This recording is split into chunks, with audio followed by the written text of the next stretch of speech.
Dossier Amougou Belinga et accusation de tribalisme. Satire à balles réelles sur Dr Fridolin qui prête une sortie sur le déroulement de l'enquête sur l'assassinat de Martinez Zogo, qu'on pourrait juger de malencontreuse sur la toile. Le Dr Fridolin reçoit de vives critiques.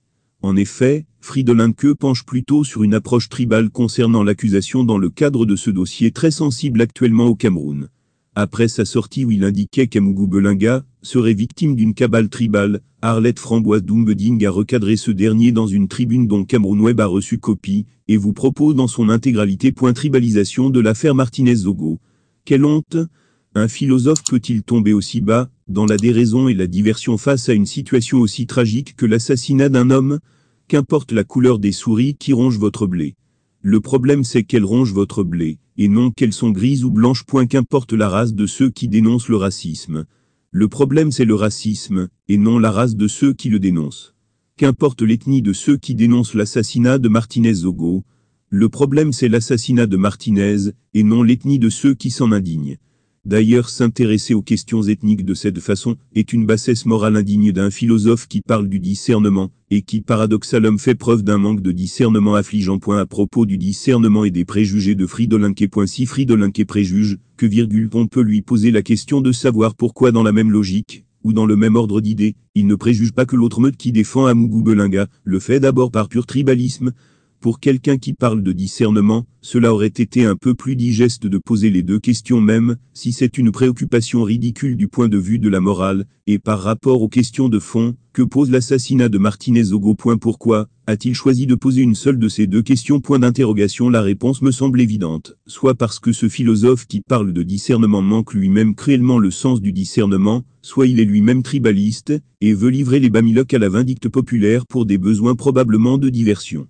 Il aurait bien pu aussi dans sa lecture tribale des choses se demander pourquoi, à quelques exceptions près, la quasi-totalité des personnes citées dans l'assassinat de Martinez Zogo sont des frères du village.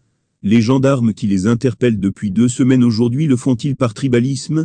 Ces gendarmes qui soupçonnent les personnes interpellées sont-ils des bamilocs? Ceux qui soupçonnent Ab, et qui l'ont interpellé le font-ils par tribalisme? Sont-ils des bamilocs?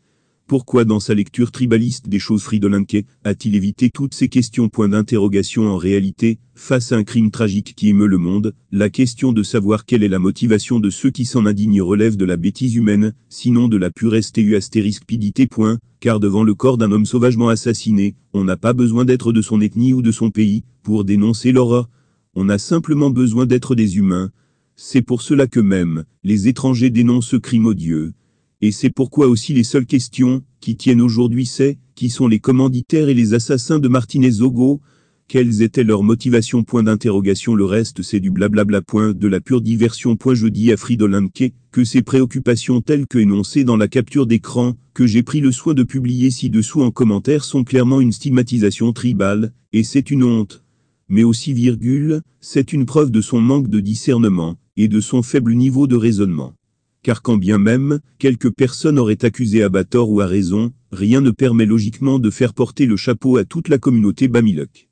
Un philosophe, un vrai, ça vaut beaucoup mieux, que cela. Face à ce cirque ridicule du pseudo-expert en discernement et apprenti manipulateur, je propose à ceux qui attendent la vérité sur l'assassinat de Martinez Zogo de ne pas se laisser distraire. Nous attendons une seule chose aujourd'hui, que les commanditaires et assassins de Martinez Zogo soient clairement identifiés, et que justice soit faite. Ainsi l'âme de Martinez Zogo pourrait enfin reposer en paix. Justice pour Martinez Zogo, et pour toutes les personnes assassinées au Cameroun. Fermez les